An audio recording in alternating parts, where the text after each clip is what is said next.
नमस्कार, बहुत स्वागत है आपका स्वदेश न्यूज में। मैं हूं आपके साथ अंशु शर्मा। आप देख रहे हैं सरहद पार खतरा। चीन अब भूटान के रास्ते भारत को घेर रहा है और कुछ नई सैटेलाइट इमेजेस सामने आई हैं, जिन्हें देखने पर यह पता लगता है कि चीन डोकलाम एरिया से 30 किलोमीटर दूर भूटान में 2 बड़े गांव बसा रहा है और ये इंटरकनेक्टेड होंगे। यानी डोकलाम वही जगह है जहां 2017 में भारत और चीन के सैनिकों के बीच विवाद हुआ था और ये यहां रोड बनाने की कोशिश कर रहा था और भारत ने उसे रोक दिया था। चीन यहां 166 इमारतें, सड़कें बना रहा है।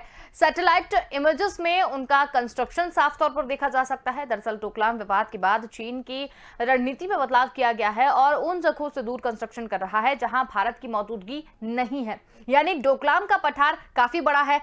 इसके जिस खास हिस्से को लेकर 2017 में भारत और चीन के बीच में विवाद हुआ था, वहां से चीन की कंस्ट्रक्शन साइट 9 किलोमीटर दूर है और यह भूटान की जमीन। नवंबर 2000 से चीन अब भूटान के उस हिस्से पर कंस्ट्रक्शन कर रहा है जहां दोनों देशों के बीच विवाद है।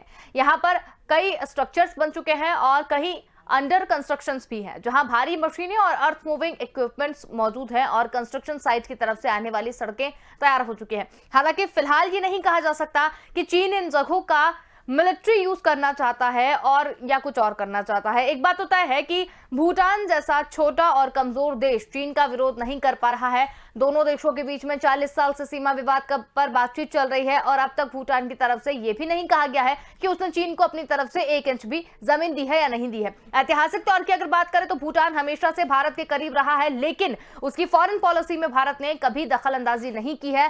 भूटान बहुत अच्छी तरीके से भारत की चीन को लेकर चिंताओं से वाकिफ है और चीन की साजिश को लेकर भारत के दिवंगत सीडीएस जनरल बिपिन रावत ने भी चेतावनी दी थी। तो आज सरहद पार किस तरीके का खतरा है, चालाक चीन की नई चाल क्या होगी, आज उसी पर हम बातचीत करेंगे। तो आपको बता दें कि विवादित क्षेत्र में सड़क चीन जो है वो बना रहा है और इसी पर आज हम बातचीत करेंगे। चर्चा को आगे बढ़ाते हैं। हमारे साथ 2 मेहमान इसमें जुड़ गए हैं, जिसमें हमारे साथ रक्षा विशेषज्ञ अमरदीप त्यागी जी जुड़े हुए हैं और विदेश मामलों के जानकार सौरभ दुबे जी हमारे साथ जुड़ गए हैं। आप दोनों का ही बहुत स्वागत है। तो सौरभ जी, सबसे पहले हम आपसे जानना चाहेंगे, चीन की जो नई चालाकी सामने आई है, डोकलाम विवाद पहले भी हो चुका है 2017 में और अब उसी क्षेत्र में वापस से रिकंस्ट्रक्शन और अर्थ मूविंग इक्विपमेंट्स, ये सारी चीजें पाए गए हैं। तो किस तरीके से भारत को घेरने की कोशिश कर रहा है चीन? देखिए, सबसे पहले मैं ये बता दूं कि अभी हमारे पास जो सैटेलाइट तस्वीर आई हैं उनके आधार पर ऐसा कहा जा रहा है। सरकार ने अभी अपनी तरफ से स्थिति स्पष्ट नहीं की है, सेना ने भी अभी अपनी तरफ से स्थिति स्पष्ट नहीं की है। भूटान की तरफ से भी ऐसी कोई बयान नहीं आया है कि वहां निर्माण कार्य चल रहा है। तो सबसे पहले जरूरी ये है कि स्थिति स्पष्ट हो पाए। हमारे यहाँ संसद में भी इस विषय में चर्चा करने के लिए विपक्ष ने काफी दबाव डाला, लेकिन संसद में चर्चा नहीं हो सकी। सरकार की तरफ से अभी कुछ भी साफ नहीं कहा गया है। संभव ये भी है कि इसके पीछे कोई कूटनीति हो, लेकिन जहां तक चीन के स्वभाव की बात है तो हम सभी चीन के स्वभाव से भली भांति परिचित हैं। हाल ही में वियतनामी सैनिकों पर भी चीनी सैनिकों की तरफ से पथराव किया गया है, चाहे ताइवान हो, चाहे समुद्री क्षेत्र को लेकर और भी विवाद हो। तो चीन की नीति सदैव से विस्तारवादी रही है और हमें इस बात का पूरी तरह से इल्म है और यही वजह है कि चीन को लेकर हम हमेशा संवेदनशील रहते हैं। अब ये खास तौर पर अभी क्योंकि भारत ने ब्रह्मोस मिसाइल के लेकर जो फिलीपींस के साथ डील की है, उसे लेकर चीन को मिट्टी लगनी स्वाभाविक सी बात है।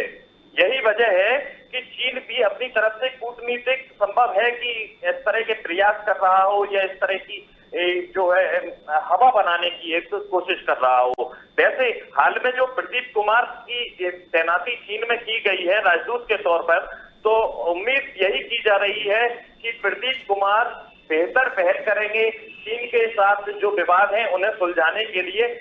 हालांकि 14वें दौर की वार्ता में कोई नतीजे अभी नहीं निकल सके हैं, लेकिन उम्मीद हम कर सकते हैं। जरूरी इस बात की है कि चीन पर दबाव बनाया जाए, क्योंकि चीन की स्थिति भी कोई बहुत अभी अच्छी नहीं है। चीन को इस तरह से मुझे नहीं लगता कि चीन का इस तरह का कदम उठाया जाना चीन की जनता के हित में है। कारण ये है कि चीन में लॉकडाउन लगा हुआ है, चीन के प्रमुख शहरों में। इसके अलावा वहां भुखमरी स्थानीय लोगों के लिए बहुत ज्यादा बढ़ चुकी है।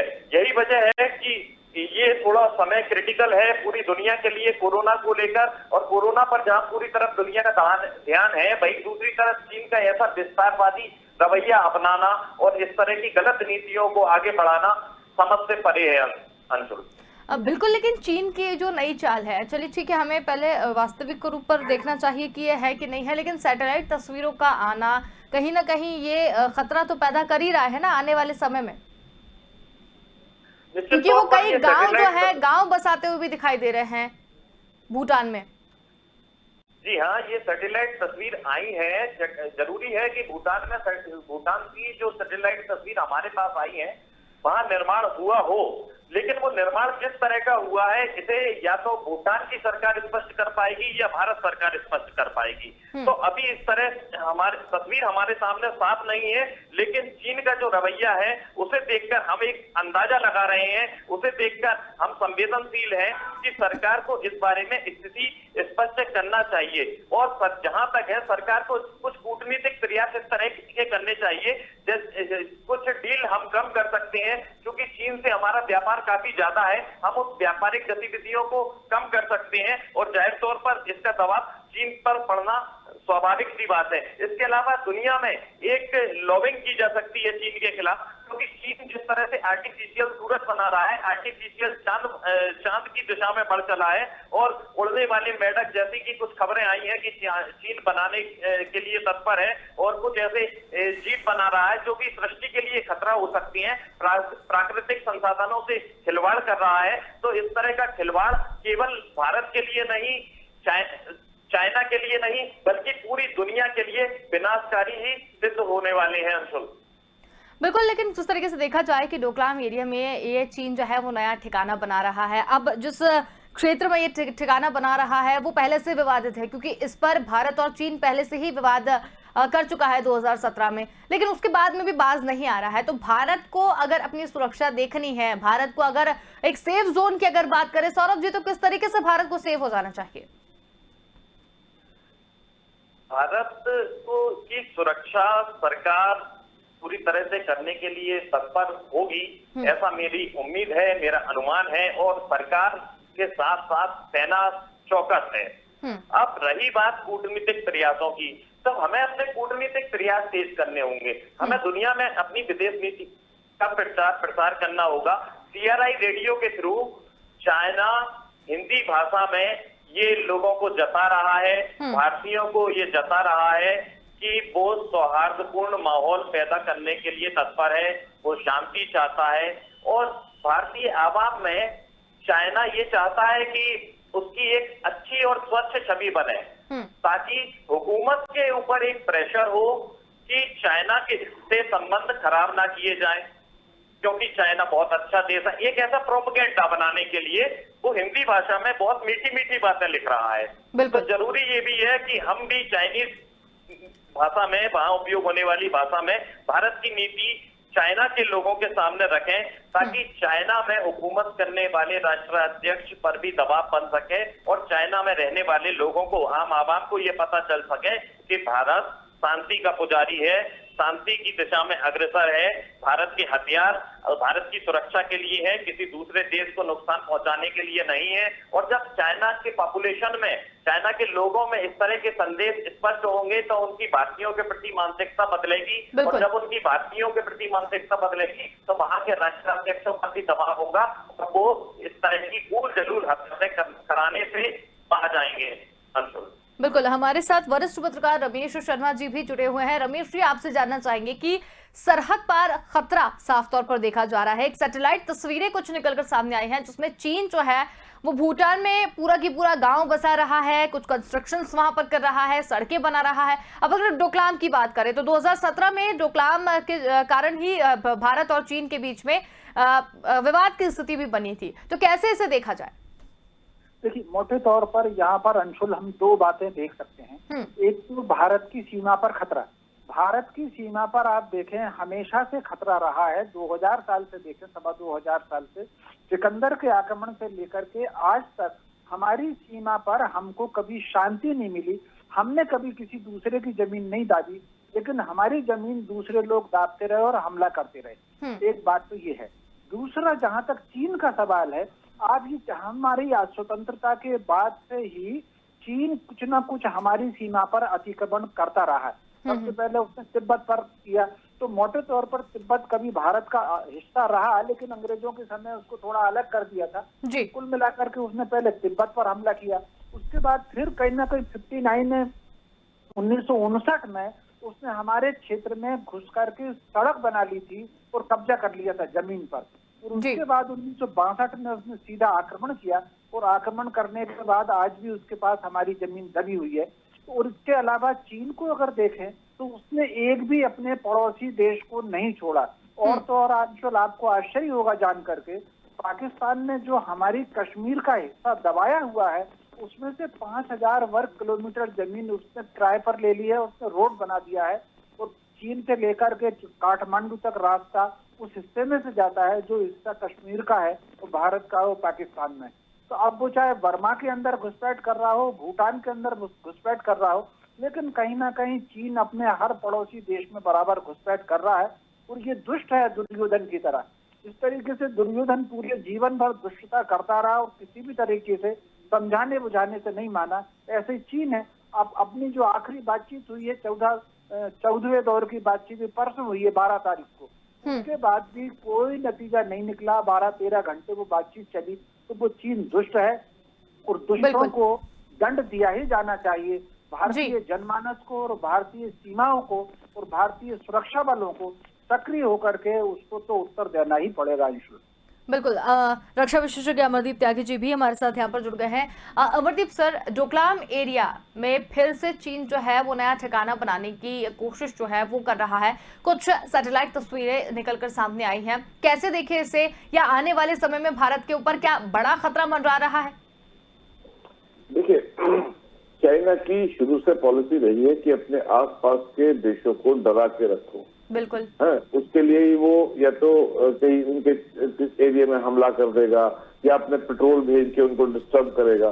तो हम जब तक उससे डरते रहेंगे वो इस तरह की कार्रवाई करता रहेगा। देखिए, हम जब तिब्बत पे कब्जा किया चाइना ने, भारत नहीं बोला, पूरा विश्व का समुदाय नहीं बोला, हम चुप बैठे रहे और तिब्बत को उसने अपने कब्जे में ले लिया। आज की तारीख में वो जो भूटान का जो विवादित देश जो एरिया है, उसके ऊपर उसने ये कब्जा करके उसमें इस तरह के अपने गांव वगैरह बसा रहा है। यदि अब भी हम चुप रहेंगे, यदि विश्व समुदाय आज भी चुप रहेगा, तो चाइना ये हरकतें करता रहेगा। चाइना का सिर्फ और सिर्फ उद्देश्य है कि उसके अड़ोसी पड़ोसी देश विकास न कर सके, विकास की तरफ ध्यान न जाए। वो कब्जा वब्जा करके कुछ नहीं करने वाला, क्योंकि उसे कुछ मिलने वाला यहाँ पर कुछ है नहीं, और वो कब्जा कर भी नहीं सकता, वो भी जानता है। लेकिन उसकी एक नीति है कि इनको किसी तरह इन सब चीजों में उलझाए रखो, विवादों में, क्योंकि इतने वर्षों से भारत की जो मैकमोहन लाइन का जो डिमार्केशन है वो नहीं हो पाया। तो किसी भी प्रकार से भारत को, चीन को डिप्लोमेटिक टेबल पे लाकर जो हमारे साथ जो सीमा लगती है उसके साथ इसको हमें रिजॉल्व करना चाहिए, और अपनी शक्ति को इतना बढ़ाना चाहिए कि चाइना को ये लगे कि भारत आक्रमण कर सकता है। क्योंकि जब तक हम आक्रामक नहीं होंगे, जब तक हम सुरक्षित नहीं रह सकते। जैसे नॉर्मल सेइंग है कि offence is the best defence. जब आप ऑफेंसिव होंगे तभी आप, तो अब हालांकि सरकार अभी बहुत कुछ कर रही है, और चीन के साथ लगने वाले क्षेत्र जो है, जो हमारा बॉर्डर एरियाज है, वहां पे बहुत डेवलपमेंट हुआ है, इंफ्रास्ट्रक्चर बहुत ज्यादा बनाया गया, और तब से चाइना ज्यादा बौखलाया हुआ है। हालांकि वो नई नई टेक्निक्स ला रहा है, क्योंकि जब 2017 में बिल्कुल सब हमारे ट्राई जंक्शन पे ही था, हमारा एक क्षेत्र था, वहां पे आके उसने कंस्ट्रक्शन शुरू किया, और 70 दिनों तक वो मतलब हॉर्न लॉक की पोजीशन रही। उसके बाद चीन को हटना पड़ा। लेकिन अब जो ये कार्य कर रहा है, ये थोड़ा पीछे वाले एरिया में कर रहा है। करीब 30 किलोमीटर के आसपास का एरिया है, जहां पर मतलब जो बॉर्डर पे है, लेकिन वो हमारे लिए वो उतना ही स्ट्रेटेजिकली इम्पोर्टेंट है। तो हम वैसे तो, क्योंकि वो यदि उसका अपना क्षेत्र है या भूटान का क्षेत्र है, तो डायरेक्टली हम नहीं बोल सकते जब तक भूटान उसको इशू को ना उठाए। यदि भूटान इस इशू को उठाता है तो डेफिनेटली, क्योंकि भूटान की सुरक्षा की जिम्मेदारी भारत की है, तो भारत जाके उसको स्टॉप करा सकता है या रोक सकता है। यदि किसी कारण से ऐसा नहीं होता है, तो भारत को अपनी स्थिति को और मजबूत करना होगा। उस क्षेत्र में जो अपना इलाका है वहां पे अपने डिफेंसेस को, अपने जो वहां पे विलेजेस हैं उनको इतना इंफ्रास्ट्रक्चर से डेवलप करना है कि आने वाले समय में हम उसको मिलिट्रीली इस्तेमाल कर सके। अपना जो इक्विपमेंट्स का, वेपन्स का जो डिप्लॉयमेंट है वो इस तरह करना पड़ेगा हमको कि हम चाइना को मुंहतोड़ जवाब दे सके। क्योंकि यदि उसका अपना क्षेत्र है या भूटान का क्षेत्र है और भूटान की और चीन की कोई ऐसी गुप्त संधि हुई है कि जिसमें भूटान उसको कुछ कह नहीं रहा है उस क्षेत्र में कुछ भी कंस्ट्रक्शन करने से, तो हम भी कुछ नहीं कह सकते क्योंकि वो हमारा क्षेत्र है ही नहीं। तो कहने का तात्पर्य है या तो हम भूटान को इस तरह से प्रोत्साहित करें कि यदि वो उसका क्षेत्र है तो वो आवाज उठाए एक वर्ल्ड फोरम में, जिससे कि इंडिया की जिम्मेदारी बन जाए फिर उसको प्रोटेक्शन देना और उस पर कार्रवाई करना। यदि वो नहीं करता है तो हमें अपने क्षेत्र में रहते हुए अपने आप को मजबूत करना होगा। सो दैट वो हालांकि हम कर रहे हैं, हमारी सेना कर रही है, बार बार हमारे जो चीफ है, आर्मी चीफ है या पहले जनरल बिपिन रावत थे, उन्होंने भी कई बार कहा कि हम चाइना को मुंहतोड़ जवाब देने में सक्षम हैं। और खाली कहा ही नहीं, हम हैं, वास्तव में सक्षम हैं। हमारी इस तरह की जो फॉर्मेशन इस तरह हमने डेवलप की है, इस तरह हमने इक्विपमेंट अपनी मिसाइल वगैरह की रेजिमेंट्स को इस तरह डिप्लॉय किया है कि यदि चाइना हमारे साथ कुछ करता है तो हम उसको मुंहतोड़ जवाब दे देंगे। अमरदीप सर, जिस तरीके से भारत लगातार इक्विपमेंट्स में वृद्धि कर रहा है, हम शक्तिशाली होते जा रहे हैं दिन ब दिन, और अभी ब्रह्मोस की भी अगर बात करें तो क्या इन सब चीजों से चीन बौखला रहा है या इस सारी चीजों के पीछे तो नहीं कर रहा है कि भाई हमें घुसपैठ तो करनी चाहिए? नहीं, घुसपैठ नहीं, वो एक्चुअली भारत को ये जताना चाहता है कि यदि आप इस तरह के डेवलपमेंट करोगे, इस एरिया में यदि इंफ्रास्ट्रक्चर डेवलप करोगे, यदि आप वेपनरी इस तरह की डेवलप करोगे तो मैं आपको डिस्टर्ब करूंगा। हालांकि उस जिसके डिस्टर्ब करने से हमारे इस जो व्हील ऑफ प्रोग्रेस है उस पर कोई प्रभाव नहीं पड़ेगा और न ही पड़ना चाहिए।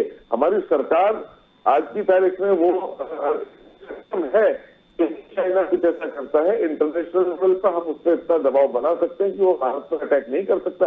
यदि अटैक करना हो तो गलवान का उत्तराखंड में और ये जगह जगह इतना सारा इश्यू हुआ, 70 दिन तक डोकलाम में यहाँ पे चाइना जो है तो यदि हमारी सेना उसको कमजोर दिखाई देती तो वह भारत पे हमला कर चुका होता अभी तक। लेकिन चीन को मालूम है कि यदि उसने हमला किया तो उसका मुंहतोड़ जवाब दिया जाएगा, इसलिए चाइना हमला तो नहीं करेगा लेकिन वो डिस्टर्बेंस बनाए रखेगा, ये श्योर है। बिल्कुल। रमेश सर, अगर आपसे जानना चाहें, विवादित क्षेत्र में जिस तरीके से सड़कें लगातार बन रही हैं, डोकलाम एरिया से 30 किलोमीटर दूर भूटान 2 बड़े गांव बसा रहा है, तो भारत जिस तरीके से लगातार आगे बढ़ रहा है, चीन और पाकिस्तान एक साथ हो गए हैं, अब भारत इक्विपमेंट्स बढ़ा रहा है, अपनी शक्ति बढ़ा रहा है, सैन्य शक्ति लगातार बढ़ा रहा है, तो क्या चीन इससे बौखलाया हुआ है? आपको क्या लगता है? निश्चित रूप से इससे चीन को चिंता तो हुई होगी, क्योंकि इस बीच में अगर हम पिछले 5-7 वर्ष में देखें, भारत ने एक नई करवट ली है, खासतौर से सुरक्षा के मामले में। हम आयात हम कम कर रहे हैं, अपना निर्माण कर रहे हैं, तो फिर हम ऐसा निर्माण कर रहे हैं कि कम से कम चीन को तो उत्तर दिया जा सके। तो चीन कहीं ना कहीं ये सोच करके रखा था। चीन ने 2 प्रकार से भारत को दबाने की रणनीति अपनाई हुई है। एक तो जिस तरीके से वो सीमा पर अतिक्रमण कर रहा है, हमारे क्षेत्रों को दबा रहा है, वो तो अपनी जगह है। दूसरा, उसने कहीं ना कहीं भारत की इकोनॉमी में और भारत के सामाजिक जीवन पर भी अपना प्रभाव दबाव बनाने की कोशिश की। कितनी चीनी कंपनियां हैं जो नाम बदल करके अपने उत्पाद यहाँ देती हैं। तो मोटे तौर पर ये जो 2 तरह की रणनीति थी, तो भारत सरकार इस रणनीति पर भी समझा और कहीं ना कहीं जो भारत सरकार ने अभी जो कुटीर उद्योगों का आह्वान किया, यद्यपि अभी वो बात पकड़ी नहीं है, लेकिन फिर भी ये माना जा रहा है कि इससे करीब 22% 23% चीन के आयात पर को प्रभाव पड़ा है। तो मैं समझता हूँ दोनों चीजों से वो बौखलाया हुआ है। तो कहीं ना कहीं ये जो सीमा पर अतिक्रमण करके और अपनी धौंस धपट करके वो उसकी कोशिश ये है, जो मुझे लग रहा है कि सीमा पर वो जितनी हमारी भूमि दाब पाए नहीं दाब पाए वो तो एक मुद्दा है, लेकिन कहीं ना कहीं भारत सरकार को दबा करके जो चीनी वस्तुओं के आयात को लेकर के वो कुछ ना कुछ उसमें रियायत चाहता है।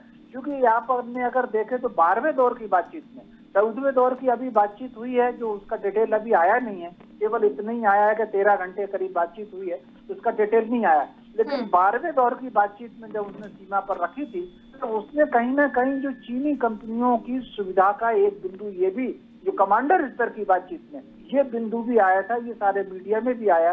तो मैं समझता हूँ चीन ये सारा कुछ करके भारत पर वो जो इकोनॉमिक ग्रिप है या उसका जो व्यापार है उसके लिए कुछ ना कुछ रास्ता वो निकालना चाहता है। उसकी ये रणनीति भी एक हो सकती है।